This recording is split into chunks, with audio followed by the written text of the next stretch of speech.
BRS manifesto 420 అని నిన్న KTR sir అన్నాడు కదా. మరి దీని మీద మంత్రి శ్రీధర్ బాబుతోని మాట్లాడదాం. సార్ నమస్కారం సార్. అందరికీ నమస్కారం. అందరెవరు ఉన్నారు సార్? ఇక్కడ నేను ఒక్కదాన్నే కదా. అయ్యో నేను ఇంకా ప్రశ్నే అడగలేదు, అప్పుడే స్టార్ట్ చేయమంటారా అంటారేంది సార్? సార్ మంచి దూకుడు మీద ఉన్నట్టున్నాడు.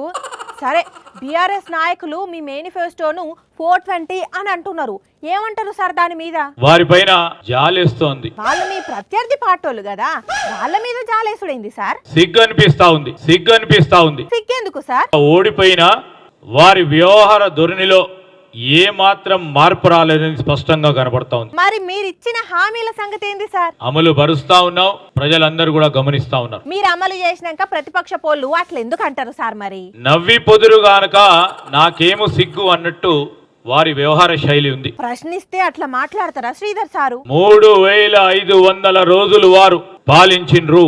అవును, తెలిసిందే కదా. కాంగ్రెస్ పార్టీ ప్రభుత్వం వచ్చి 35 రోజులు కూడా గడవలే. 30 రోజులు ఎందుకు గడవలేదు సార్?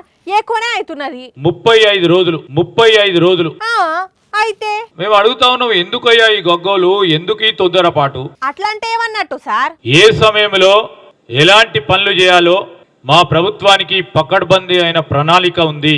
మరి మీరంతా పకడ్బందీగా ఉంటే కేటీఆర్ సారు అట్లెందుకు మాట్లాడుతున్నారు? పార్లమెంట్ లో బీఆర్ఎస్ పార్టీ తరఫున పోటీ చేసే అభ్యర్థులు లేకపోవడంతో అసెంబ్లీ ఎన్నికలప్పుడు వాళ్ళు మిమ్మల్ని అన్నమాట ఇప్పుడు అధికారంలోకి వచ్చినాక మీరు వాళ్ళని అంటున్నారు, అంతేనా సార్? ఓటమి డిప్రెషన్ లో అధికారం మా దగ్గర లేదు అని అసహనంతో మీరు ఈ ప్రచురణలు చేసి ప్రజలకు వద్దకు వెళ్దామనే ప్రయత్నం.